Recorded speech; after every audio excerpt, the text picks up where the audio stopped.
La PDH tiene el enorme gusto de poder presentar en esta mesa a un querido compañero, amigo, un militante, un intelectual del campo nacional, del campo popular, como Eduardo Fossani, todos ustedes lo conocen.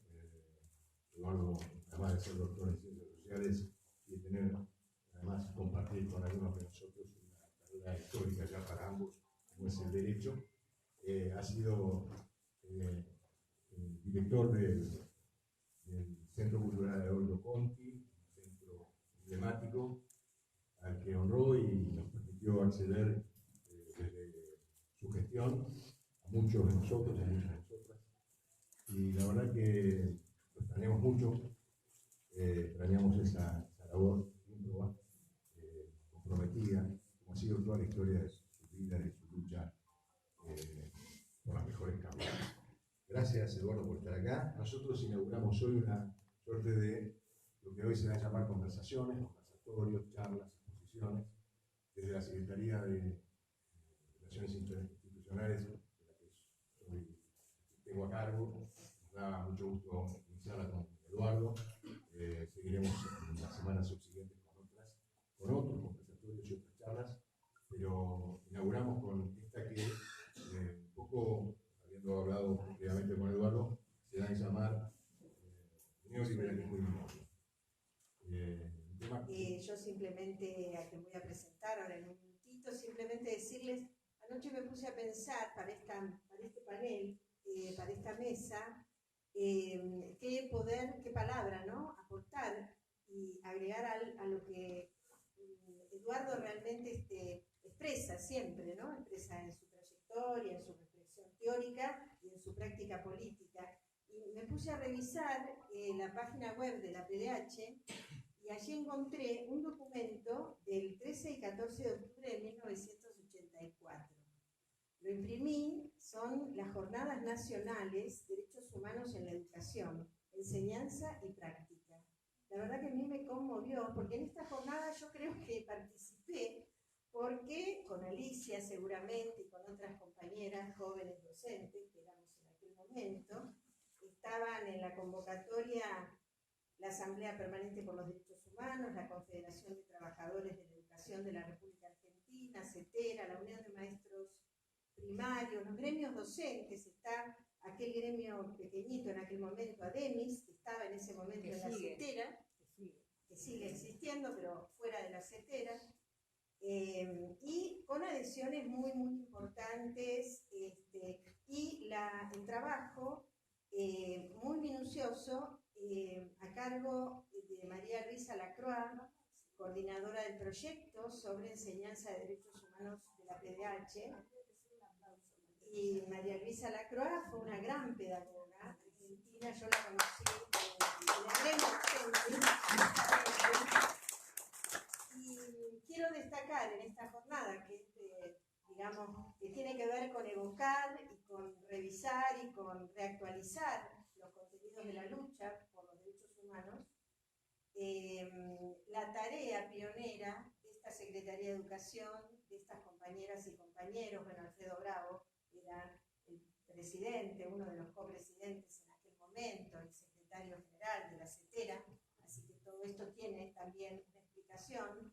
La incidencia importantísima de la tarea de la PDH y de los organismos de derechos humanos, todos después, en trabajar y en concientizar acerca de la necesidad de profundizar la democracia y de denunciar, de velar, de construir todo el, diríamos hoy, todo el aparato represivo y todo lo que fue la cultura autoritaria en la Argentina de los 70, de los 80, ¿no? Entonces, de construir aquella cultura autoritaria nos llevó a trabajar en los talleres de derechos humanos, en la reivindicación de las luchas populares y también en la revisión y la lucha contra los manejos autoritarios dentro del sistema educativo, además de la lucha por la reincorporación de los docentes cesanteados, perseguidos, etc. Así que la verdad que me parece que es muy oportuno recuperar esta memoria reactualizarla.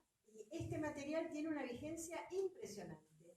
Yo creo que el retroceso del menemismo en un momento y después del macrismo en este momento han generado deterioros profundos también, incluso hasta en el discurso educativo y en el discurso que hoy tenemos alrededor en la sociedad. Así que bueno, Perdón, Marilena, fueron 1.500 personas en el 84 en el San Martín, lleno de docentes. 1.500 personas. Bueno, es maravilloso. La verdad que es una evocación que hay que volver a hacer y bueno, volver a ganar, volver a ganar la conciencia y también el poder.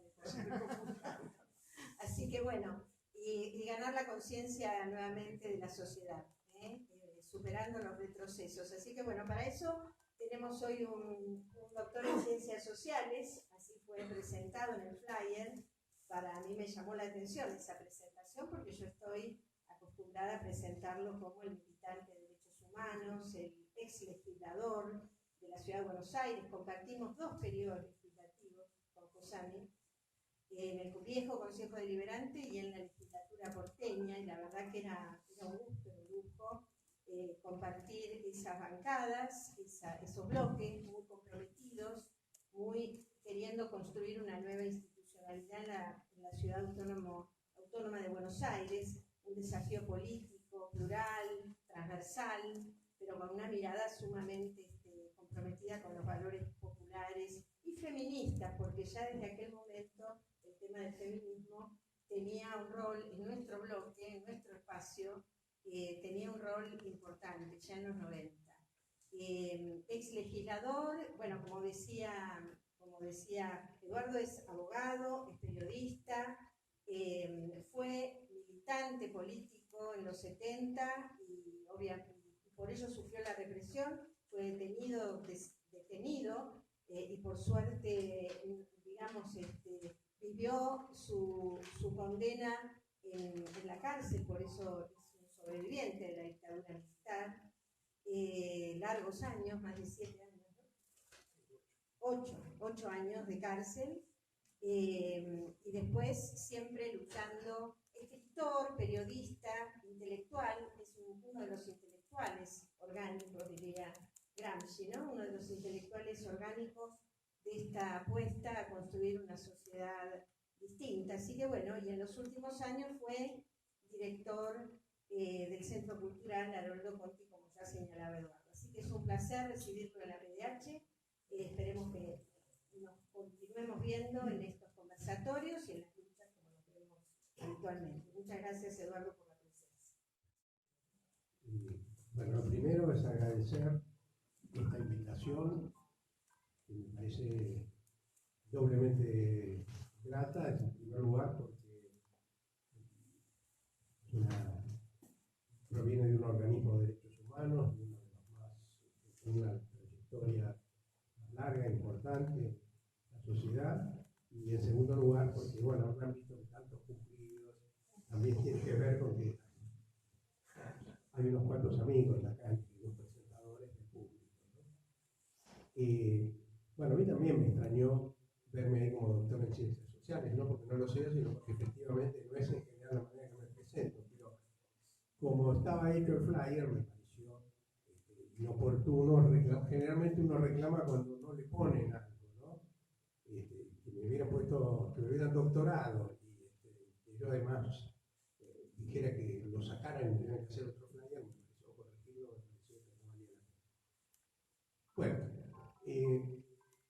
vamos a hablar de un tema,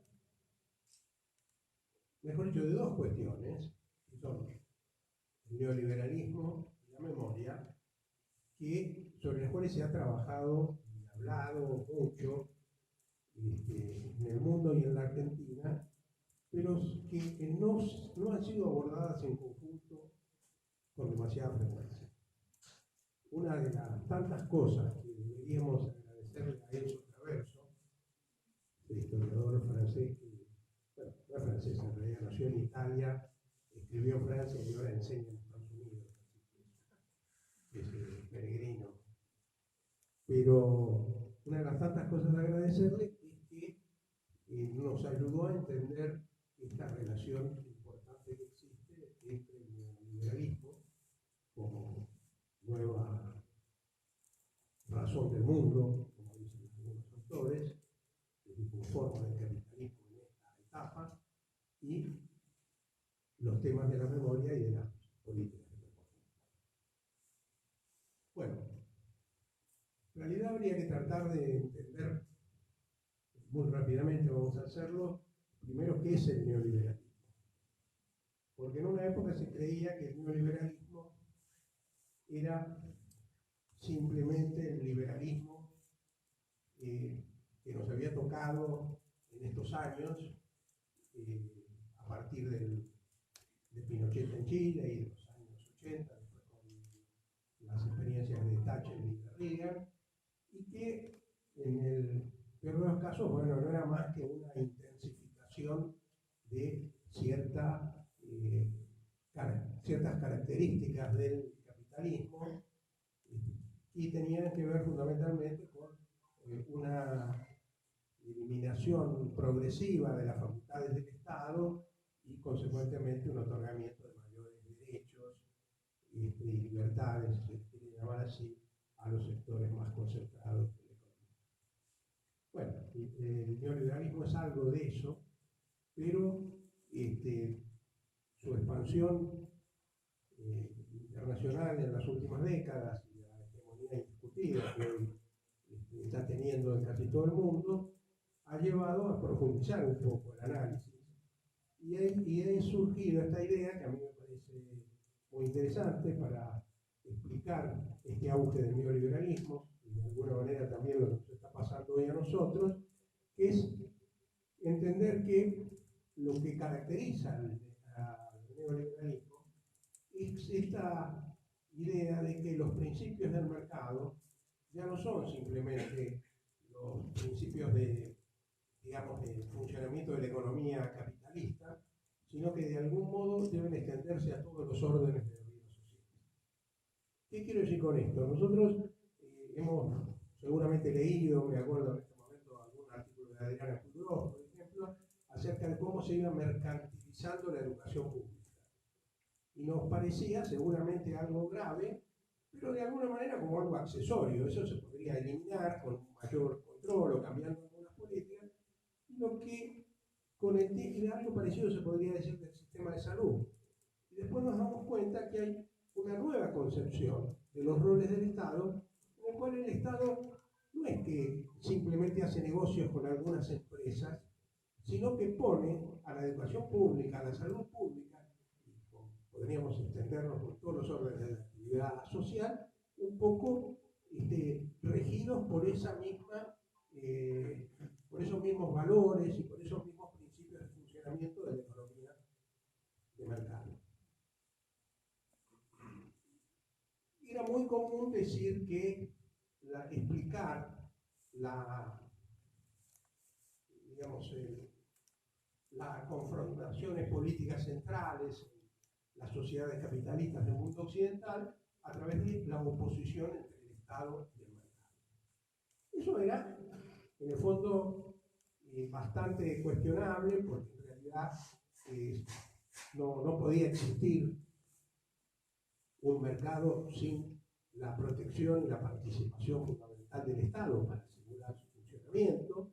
Entonces, esa idea de un mercado autosuficiente era un presupuesto ideológico que no tenía ningún sentido, y por otro lado, porque también en general la idea de que podía eliminarse el mercado hasta en sus formas mínimas, ¿no? En los años 60 tuvo alguna vigencia. Recordemos lo que era el discurso de la Revolución Cultural China, o sin ir más lejos,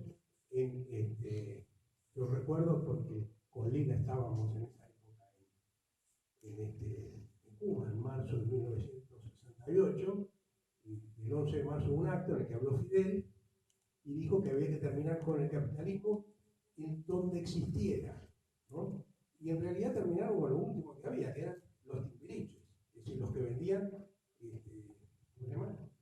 Los mariscos, varones en la calle, ¿no? Y la idea, que no parecía ridícula en ese momento, mucho menos, era que había que eliminar todas las formas, por mínimas que fueran, de economía mercantil, porque si no eso se, digamos, iba desarrollándose, multiplicándose en la sociedad y entonces debía ser eliminado.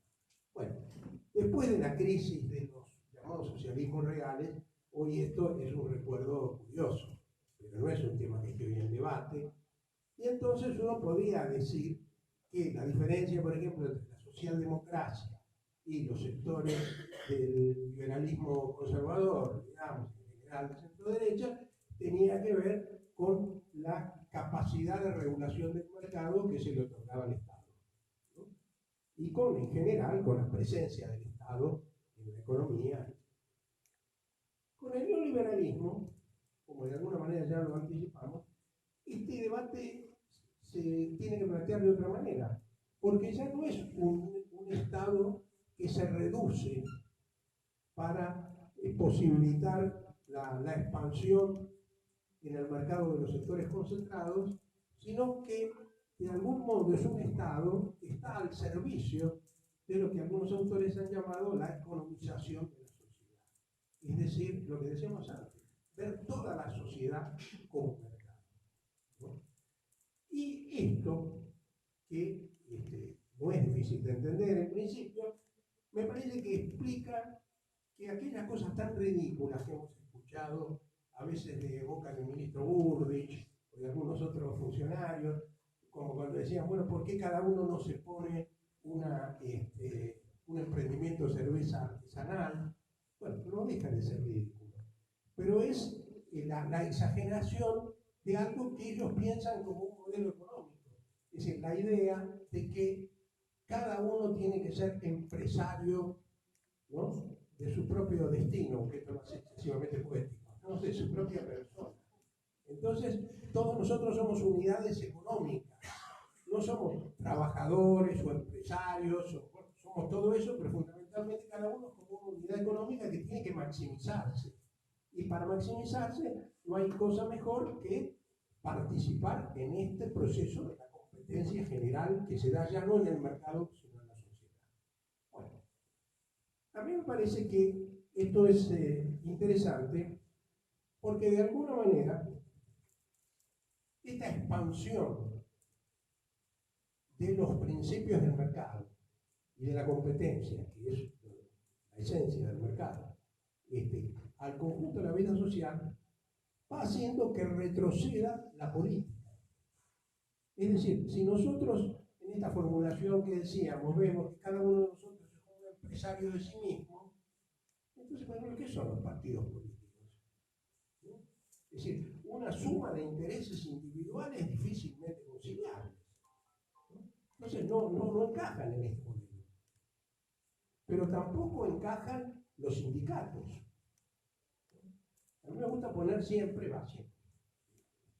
es un hecho reciente este año, cuando hubo un paro en la agencia Telam, hasta hace poco, y hubo una reacción muy importante de los trabajadores, un gran apoyo social también, lo que señalaron algunos era que sobre 350, supongamos, los números ya no me acuerdo exactamente, trabajadores habían sido despedidos aproximadamente la mitad. Y entonces habían, como consecuencia del despido, habían declarado, participado en el paro todos los trabajadores. Entonces esto hay dos maneras de mirarlo. Uno, aquella que tenemos quienes queremos tener un mínimo sentido, o no tan mínimo sentido, de la solidaridad, y de la idea de lo que es un sindicato y lo que es la lucha para defender determinados derechos, y bueno, ¿qué importa? Pero la otra manera de mirarlo, que es la de los que hoy tenemos enfrente, detentando el poder, y que lo dijeron algunos, es que es ridículo, ¿por qué pararon los que no fueron afectados por los despidos? Y esto, que nos produce cierta indignación, pero vale la pena reflexionar sobre eso, porque es también una manifestación muy profunda de cómo piensan ellos la vida en sociedad, ¿no? Cada uno tiene que moverse, tiene que actuar en función del principio individual de maximizar sus beneficios y evitar las pérdidas, ¿no? Como una pequeña unidad económica. Entonces, ¿yo por qué voy a hacer paro si la despidieron a ella? La verdad lo lamento muchísimo, fuimos 2 años legisladores juntos, dos periodos, pero despidieron a Borba a mí. Me asusta decirlo, ¿no? Me gustaría hacer ese papel, pero quiero decir, esta es la manera en que, cuando nosotros decimos el macrismo es individualista, efectivamente es individualista, porque esta concepción de la sociedad, que es como la culminación, por lo menos hasta ahora, de la perversidad implícita en el funcionamiento del mercado y del sistema capitalista, lleva a ver como algo sin sentido, como algo perjudicial también, toda expresión colectiva, ¿no? Vamos a ver después algunas cosas que decía Alejandro Rosich. Esto también da vergüenza citarlo a Alejandro Rosich, porque tenía un padre que era mucho más citable y mucho más interesante. Pero para hablar del macrismo, el que nos sirve es Alejandro Rosich. Bueno, vamos a ver cómo efectivamente estos se transforman en lo que él llama los valores del PRO. Pero lo más interesante tal vez es que cuando en una exposición de 3 minutos está en YouTube, y si me da vergüenza citarlo mucho más propagandizarlo, pero es útil escucharlo, son 3 minutos y medio, se llaman Los Valores del PRO. Y él empieza diciendo, y esto es lo más gracioso y lo más interesante, bueno, valores porque de alguna manera hay que llamarlo y sirve, viene bien, pero no me gusta del todo la palabra valores porque supone una cosa muy rígida, moralista, ¿no? Es decir, claro, en el mundo de los globos amarillos y del individualismo del PRO, hasta hablar de valores ya es algo difícil, ¿no? Pero después vamos a ver cuáles son los valores. Bueno, entonces decíamos, avanza esta economización de la sociedad y retrocede la política. Porque la política es otra cosa. La política supone, por ejemplo, la idea de pueblo. Supone la idea de participación colectiva. Y una autora que espero que esté de moda dentro de un tiempo en la Argentina, porque hace rato que está escribiendo sobre estos temas, que se llama Wendy Brown, que es una profesora norteamericana, ha dicho que ha desarrollado esto que estoy contando yo, explicando cómo el Homo economicus avanza por sobre el Homo político.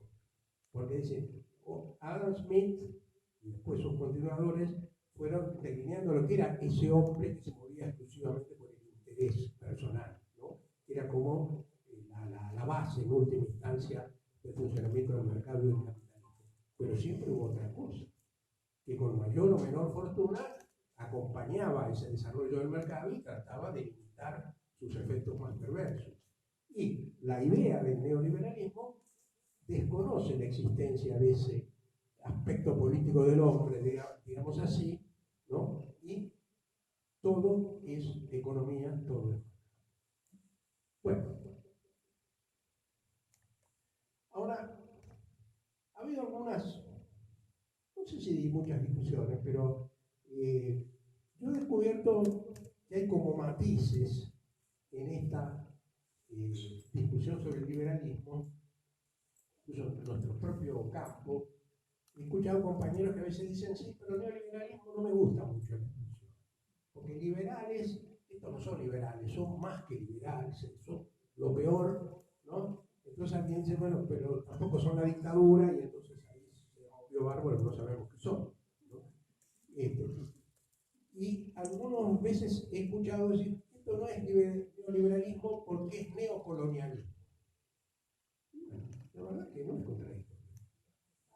Porque el neoliberalismo es una manera de ver el mundo de nuestra época que no excluye los recursos que podrían ser calificados de neocoloniales. De la misma manera que el capitalismo del siglo XIX, ¿no? Que se fue desarrollando, permitiendo que surgiera con muchas dificultades la democracia al lado de él, ese capitalismo de los países centrales no era incompatible con la explotación colonial más feroz en las colonias. Entonces hoy puede llegar uno a una conclusión parecida.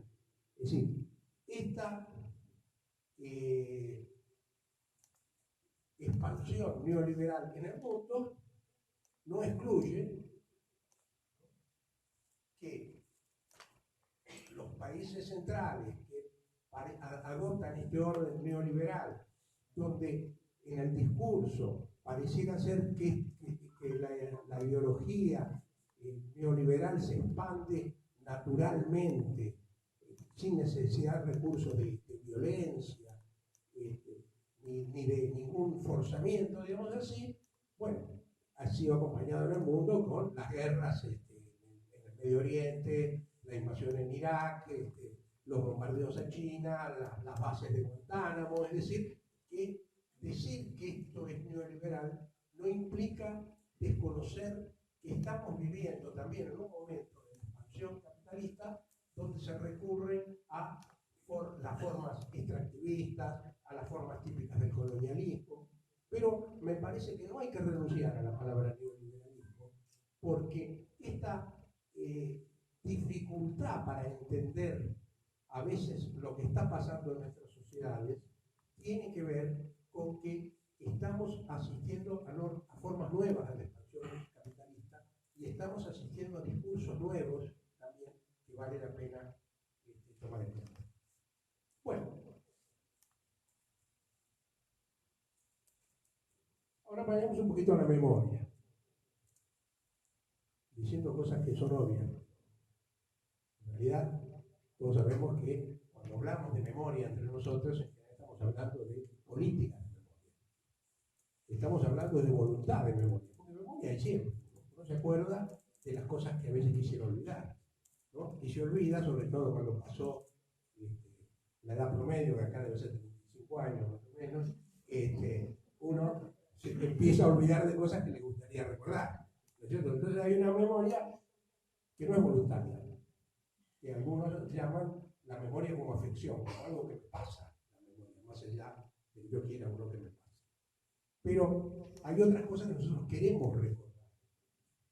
Es decir, nosotros hacemos memoria de las luchas populares de los años 70 porque más allá de todo lo que haya que discutir, sabemos que ese fue un momento importante en la conciencia social, en la militancia popular, en la reivindicación de principios muy importantes que tienen que ver con la inteligencia, sobre la solidaridad social, etc. Entonces, ¿cuándo empieza a desarrollarse esto con fuerza? Bueno, estas políticas de memoria, estas ganas de hacer memoria, o comprender la necesidad de hacer memoria, fundamentalmente en los años 70, ¿no? Donde se da por un lado una profundización de la que es el genocidio, es decir, el crimen contra la humanidad, su expresión más alta. Se empieza a dar en Europa un proceso memorialista muy importante, construcción de documentos, pero también aparición de testimonios, de grandes debates en todos los campos, en la cultura, en el arte, etc., en relación con el Holocausto. Digo curiosamente porque el Holocausto, ustedes saben, la Shoah, ocurrió en la Segunda Guerra Mundial. Entonces, es difícil entender, y no lo vamos a explicar ahora porque nos alejaría mucho del tema, me parece, por qué razón eso aparece tan tarde. Porque ese memorialismo de la Shoah aparece, sí, casi contemporáneamente con su aparición en la Argentina, pero el Holocausto era 30 años anterior a la dictadura argentina. Eso es interesante tenerlo en cuenta, porque en todo proceso político importante y cultural siempre hay una relación entre dos factores, por lo menos, el interno y el externo. Nosotros podríamos hacer una explicación de los procesos de memoria en la Argentina, de los organismos de derechos humanos, de los juicios, sin hablar de nada de lo que pasó afuera. Y no estaría mal. Efectivamente, eso seguramente es lo más importante. Pero también es interesante ver que sobre ese mismo tema estaban pasando cosas en el mundo en ese momento y que esas cosas alguna influencia tuvieron. ¿Por qué digo esto? Porque la gran... algunos autores escribieron que en esos últimos años del siglo XX, la palabra memoria había reemplazado a la palabra revolución. Si uno piensa en los países europeos, hacía mucho tiempo que ahí no había ninguna revolución al orden del día. Pero, de algún modo, uno puede decir que todo el desarrollo de la historia política europea, y tomemos a Francia, como suele hacerse, como el país más representativo en ese sentido, había tenido que ver con la Revolución Francesa y con su herencia, y que de algún modo esta idea de la revolución era una idea central. La idea de la revolución fue languideciendo, de algún modo, como consecuencia del debilitamiento de la izquierda europea, el debilitamiento de lo que se llamó la memoria de la lucha antifascista, ¿no? Que seguramente para un europeo progresista, digamos, como fuera, de los años 60 todavía era algo muy vigente y muy importante, en la cultura argentina se tuvo esa expresión, y para un europeo de fin de siglo es tan antiguo como la historia del Imperio Romano. Entonces, ese proceso de memorialización de la Shoah apareció contemporáneamente, digamos, con esta despolitización de las sociedades europeas, con esta crisis del pensamiento de izquierda, y de algún modo se fue construyendo un discurso sobre el Holocausto que parecía que eso era como la expresión de lo que algunos autores han llamado el mal absoluto, ¿no? Algo que por supuesto es una cosa horrible, que lo hacen los malos, pero que no tiene necesariamente mucho que ver con la sociedad en la que está ocurriendo. Entonces, uno no va a encontrar en general, por supuesto que hay autores que sí, pero la expresión dominante en esa memorialización del Holocausto no va a encontrar muchas referencias a la Guerra Civil Española, por ejemplo, o al desarrollo del movimiento obrero en Europa, o al colonialismo, que al fin y al cabo fue donde hicieron la experiencia, si se quiere, el ensayo de los métodos brutales que después aplicó el nazismo en Europa. Y entonces, ya se habrán dado cuenta ustedes, tal vez yo no lo expliqué tan claramente, que esto tiene cierta afinidad con la teoría de los dos demonios. ¿No? Porque de pronto también cuando uno lee el primer prólogo de Nunca Más y dice que hubo unos malos que desataron la violencia y otros mucho más malos que le respondieron, ya sabemos que la sociedad argentina no hubiera tenido nada que ver y la historia argentina tampoco hubiera tenido nada que ver, como si estuviera caído del cielo. Y entonces ese proceso de memorialización que se da en los países europeos tiene que ver con la crisis política e ideológica que se está viviendo en Europa. Son los años que van a llevar a la caída de los socialismos reales, son los años que van a llevar a una declinación increíble, hasta poco antes del pensamiento de izquierda en Europa. No nos olvidemos que en la academia, en la universidad europea, pero también en la vida cultural en general, en los años 60, la izquierda y de algún modo el marxismo era el pensamiento dominante. Y de pronto se transformó en algo absolutamente raro. Bueno, todo eso entonces nos lleva a que en la Argentina, cuando surge el proceso de memoria a partir de los reclamos por la condena a los genocidas, la aparición de los testimonios, la lucha de los organismos, todo lo que nosotros conocemos. Hay en un primer momento una influencia de esta memorialización de la Shoah y buena parte de la tarea de los organismos para retomar los juicios después de punto final de la evidencia de vida tuvo que ver con una reivindicación de las luchas populares de los años 70 y por lo tanto con una visión de la memoria muy y del genocidio, de lo que había pasado en la dictadura, muy distinta a la que se sostenía en los primeros años del primer prólogo a la CONADE.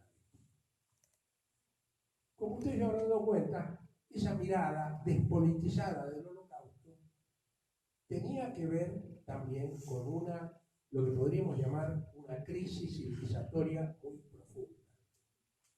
Durante muchos años fue difícil entender que lo que había pasado en 1989 y alrededores, en general en las últimas décadas del siglo, era mucho más que la caída de los socialismos reales, y más allá de todas las reservas que uno iba teniendo a medida que iba conociendo realmente lo que estaba pasando ahí, de cualquier manera aparecía como la posibilidad de algo no capitalista, de un camino distinto.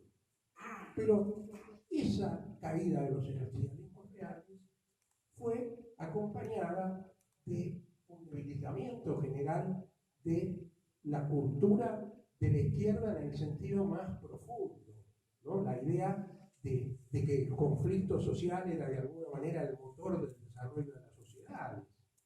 Y no es casual que en esos años se haya proclamado en el segundo, o sea, en el bicentenario de la Revolución Francesa, se haya proclamado que la Revolución Francesa había terminado, lo cual podía entenderse como una obviedad, porque había ocurrido muchos años antes, pero quería decir en realidad que lo que se había terminado era la idea de la revolución. Y entonces el culto a la memoria, esa memoria deshistorizada, despolitizada, descontextualizada, pasó a ocupar el lugar, ¿no?, que tenía esta cultura, esta idea de revolución. Pero, para ir acortando camino, en realidad,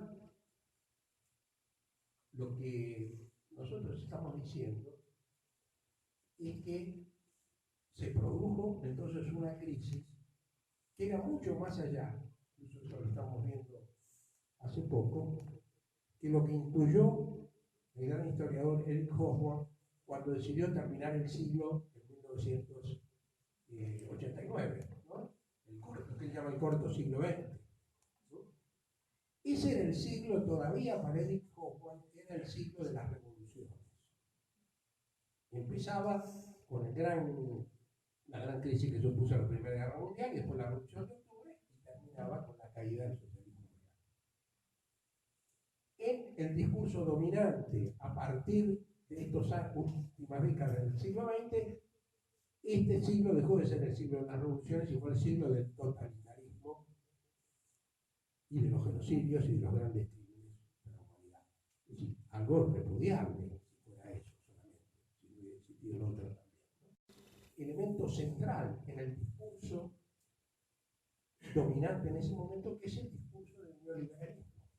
Porque es el discurso de Reagan, es el discurso de Thatcher, y es lo que ansia cada vez más clara en los grandes países occidentales. Y ese discurso es un discurso necesariamente antimemoria, porque el pasado es necesariamente colectivo. Entonces, cuando uno hace historia en serio, o cuando uno hace memoria en serio, está trayendo el pasado como hechura colectiva. Porque por más que nosotros nos digan, bueno, el faraón que hizo las pirámides de Egipto fue fulano, sabemos que no se hizo faraón. Hay un maravilloso poema de Bertolt Brecht que dice, ¿quién hizo las paredes de Tebas, la de los 7 no sé cuántos? No me acuerdo exactamente cómo sigue, después sigue hablando de todas las grandes maravillas de la humanidad, y dice, habrán sido los reyes los que llevaron las piedras. Bueno, expresado de una manera mucho más clara de lo que yo le estoy diciendo ahora, lo que está diciendo es, bueno, en realidad toda la historia de la humanidad es una historia colectiva, no es solamente la historia de las grandes figuras, ¿no es cierto? Y entonces, de ahí nace que el rechazo al pasado es de alguna manera intrínseco, característico, central en este nuevo régimen económico que constituye el neoliberalismo. Y esto es algo que caracteriza al PRO.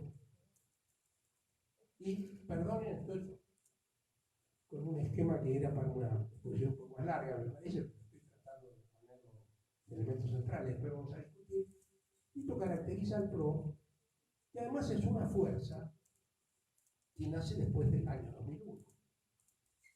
Entonces, no podía reivindicar mucho, incluso la frustración de la propuesta alfonsinista. Y el PRO se forma con radicales, seguramente no los mejores, con peronistas, tampoco los mejores. Entonces, necesariamente ahí apareció un discurso apolítico. Pero ustedes podrían decir, pero el PRO no es la continuidad de la gran tradición del liberalismo conservador argentino. Y sí, pero el liberalismo conservador argentino ya no era muy reivindicable para nadie que pensara que aspirara a ganar una elección. Porque el liberalismo conservador argentino había terminado después de la revolución de 1930, cuando ya tiene que recurrir al fraude para poder llegar al gobierno, había, y después de la caída del Perón en el 55, había pasado a ser esa tradición liberal conservadora el sostén histórico, por así llamarlo, de los golpistas. Entonces era difícil reivindicar esa tradición. Y mucho más difícil después de la dictadura, después del genocidio del 76, porque lo otro había sido brutal, pero esto ya era demasiado. Entonces, no es que como son neoliberales y los neoliberales tienden a rechazar la memoria de la historia, a ellos les costó mucho hacerse de esto. No, porque la propia experiencia argentina era una experiencia que le impedía a los sectores de derecha o de centro derecha, menos agresivos, de centro derecha,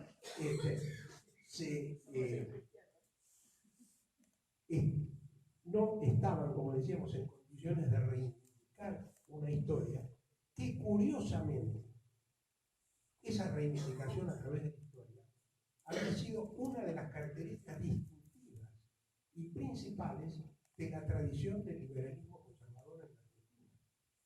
Porque el liberalismo conservador argentino, sus grandes figuras, son grandes escritores y además son los fundadores de la Organización Constitucional Argentina.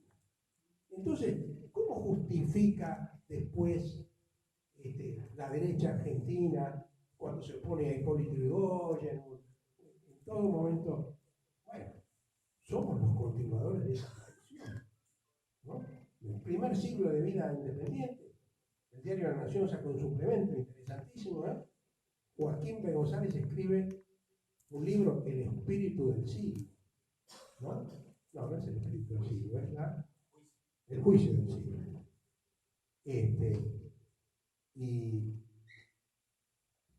Y ese juicio del siglo, que es un juicio muy benevolente, y les cuento cómo justifica la campaña del desierto, en esa experiencia que ellos tenían considerado muy valiosa, se legitima o se fundamenta el derecho a gobernar de esos sectores. Pero resulta que ahora estamos en una situación que es casi la contraria. Es decir, no tenemos muchos antecedentes para reivindicar que puedan ser prestigiosos ante la sociedad, donde la banalización de cualquier reflexión, el desconocimiento del pasado, de la historia, es una característica dominante. Entonces Macri se encuentra con gusto con la mayoría de los presidentes, porque seguramente, no creo, alguno un poquito más leído que él tiene que ver, no me cabe duda, pero en general creo que no desentona. Pensemos que, por ejemplo, Juan Bolsonaro y Trump, bueno, la verdad no sé con quién me quedo, ¿no? Ahora, para decir una cosa más y después la confusión total.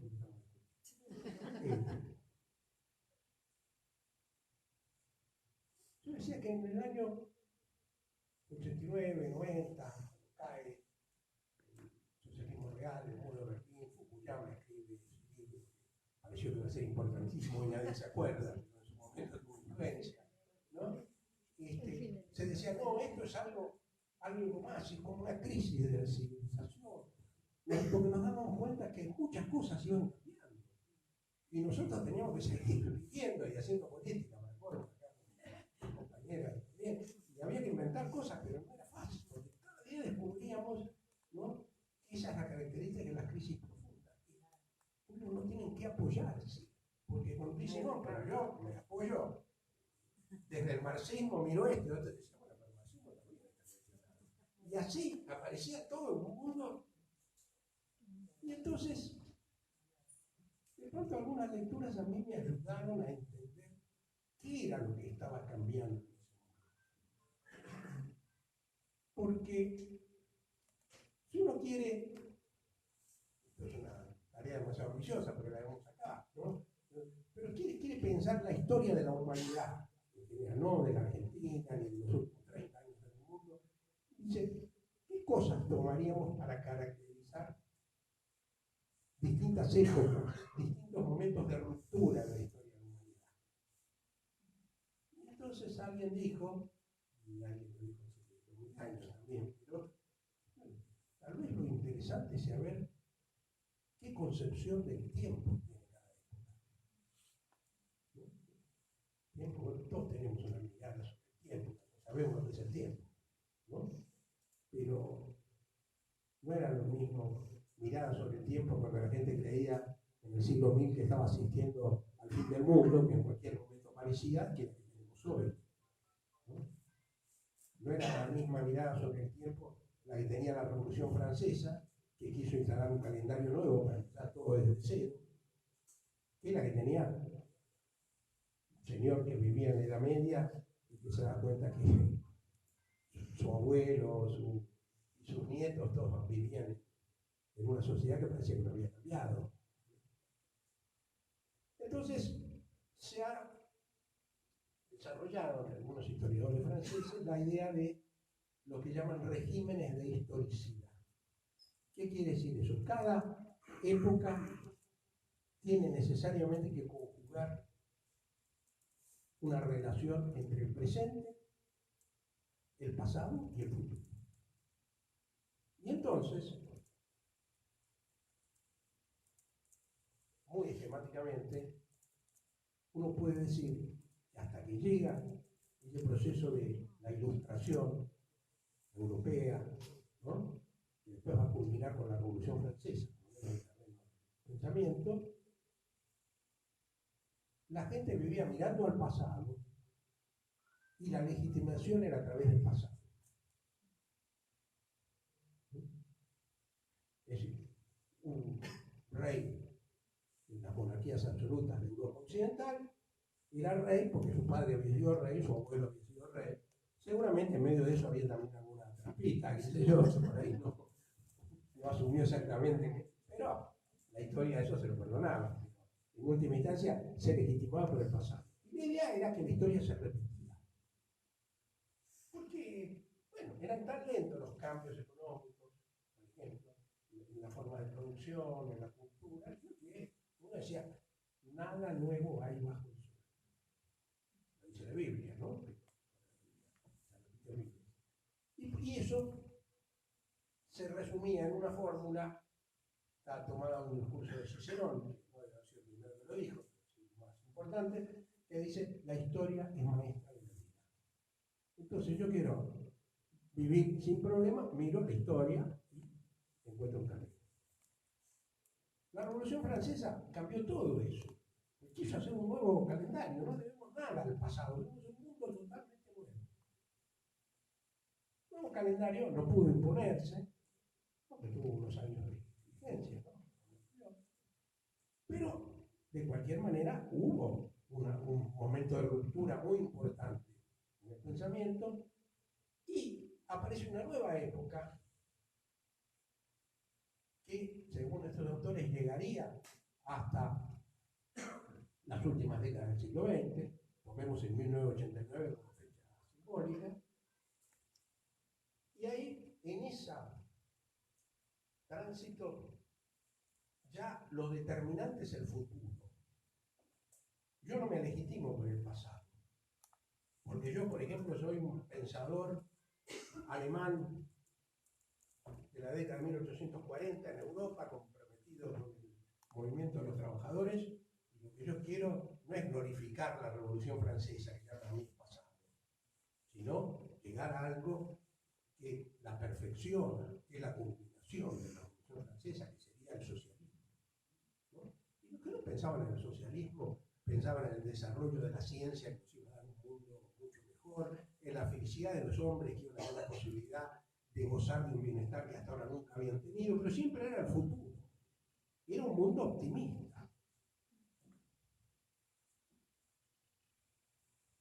Y después de 1989, después del Holocausto, después de, bueno, Europa ya había pasado dos grandes guerras, después del colonialismo, que expandió por todo el planeta, de pronto nos encontramos con que no hay mucho, por lo menos así lo piensan, mucho que reivindicar hacia atrás, pero tampoco hay mucho futuro por delante.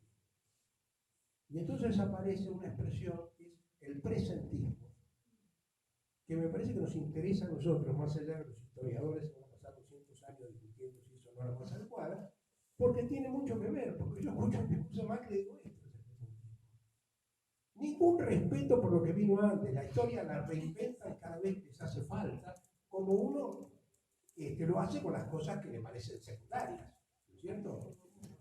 Claro, y ningún discurso interesante sobre el futuro.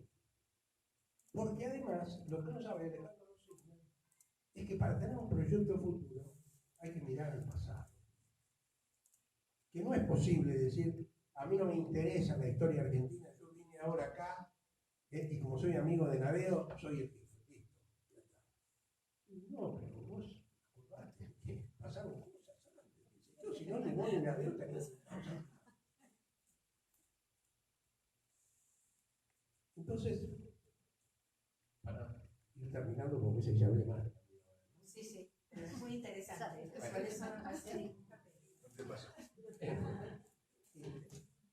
Yo les decía que en ese discurso sobre los tres valores, Alejandro Rosina dice que los tres valores son el de cercanía, el de futuro,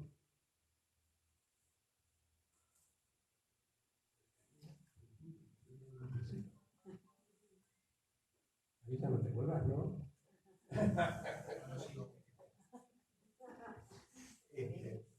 Bueno, ya la mía que lo desarrolle va a ir apareciendo. Es decir, positividad es el segundo. Aparte que todo esto es tan tonto que... ¿Por qué el de cercanía? ¿Por qué el de cercanía? Bueno, porque por eso van a tocar timbre.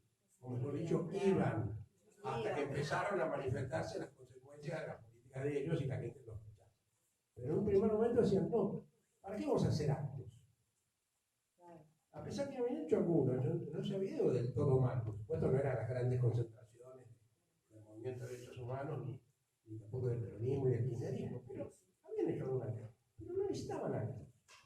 Ellos se relacionaban de a uno con la gente.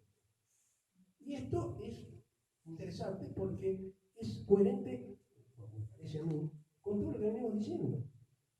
Porque los que hacen grandes actos, ¿no?, de algún modo es porque reconocen el poder que tienen las masas, el valor que hay en juntarlas, pero para ellos no.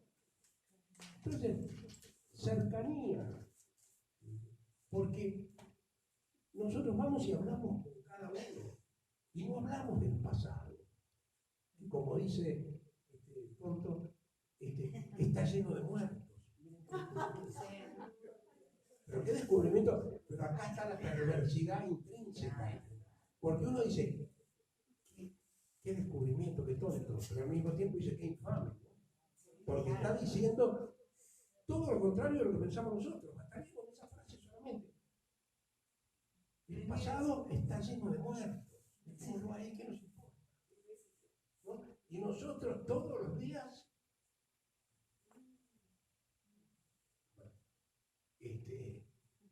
nos fortalecemos en nuestra disposición a luchar por la democracia, por el